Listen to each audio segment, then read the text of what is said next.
আজকের ঘটনাটি পাঠিয়েছে একটি আপু। আমি তার মতো করে বলার চেষ্টা করছি। ঘটনাটি ঘটেছিল তার নিজ ভাইয়ার সাথে। তো যাই হোক, গল্প শুরু করি। সালটা হবে তখন 2013 কিংবা 14। আমার বড় ভাইয়ের বয়স তখন 18 কিংবা 19 বছর। আমাদের ঘরের সামনে একটা মসজিদ আছে, অ্যান্ড মসজিদের সামনেই একটি বড় পুকুর। মসজিদটি অনেক আগের, ভাঙাচোরা ছিল। 2013-তে আবার মসজিদটি নতুন করে নির্মাণের কাজ শুরু করা হয়। তখন প্রায় কাজ শেষের দিকে। তখন একদিন আমার ভাইয়া মসজিদটির সামনের পুকুরে গোসল করতে যায়। তখন ভাইয়ার ইচ্ছে হলো যে মসজিদটির কাজ কতটুকু হয়েছে মসজিদটি দেখে আসার জন্য মসজিদে যাবে। তারপর ভাইয়া অজু করা ছাড়াই মসজিদে ঢুকে যায়। বলে রাখা ভালো, আমাদের মসজিদটিতে সবাই বলে নাকি 7টা জিন আছে। যখনই ভাইয়া মসজিদের মাঝ বরাবর গেল, হঠাৎ করে ভাইয়াকে কে যেন একটা জোরে থাপ্পড় দেয়। ভাইয়া চারদিকে তাকিয়ে কাউকেই দেখতে পায়নি। সে ভয় পেয়ে বাসায় চলে আসে।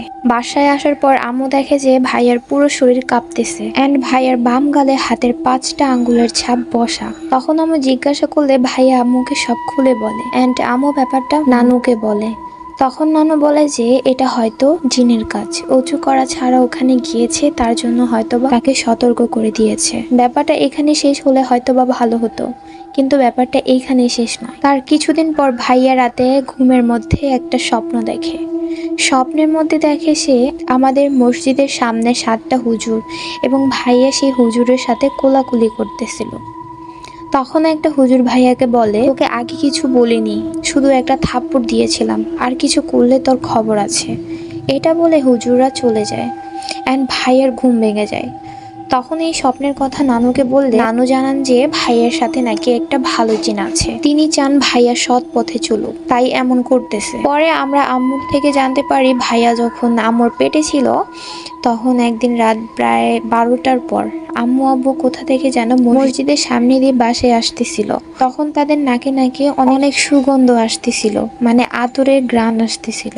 আর তারপর তারা দেখতে পায় মসজিদের ভিতরে কে জানি নামাজ পড়তেছে। তার 2 দিন পরেই আমার ভাইয়া দুনিয়াতে আসে। আম্মু বলে ওই থেকে নাকি ভাইয়া ছোটবেলায় পড়তে বসলে জানালা দিয়ে আগুন দেখতো কিংবা সাপ দেখতো। আমার ভাইয়া এখন দেশের বাহিরে থাকে। এখনো বাড়িতে আসলে মাঝে মাঝে শোনা যায় ভাইয়া ঘুমের মধ্যে একা একা কার সাথে জানি ইসলামিক কথা বলে।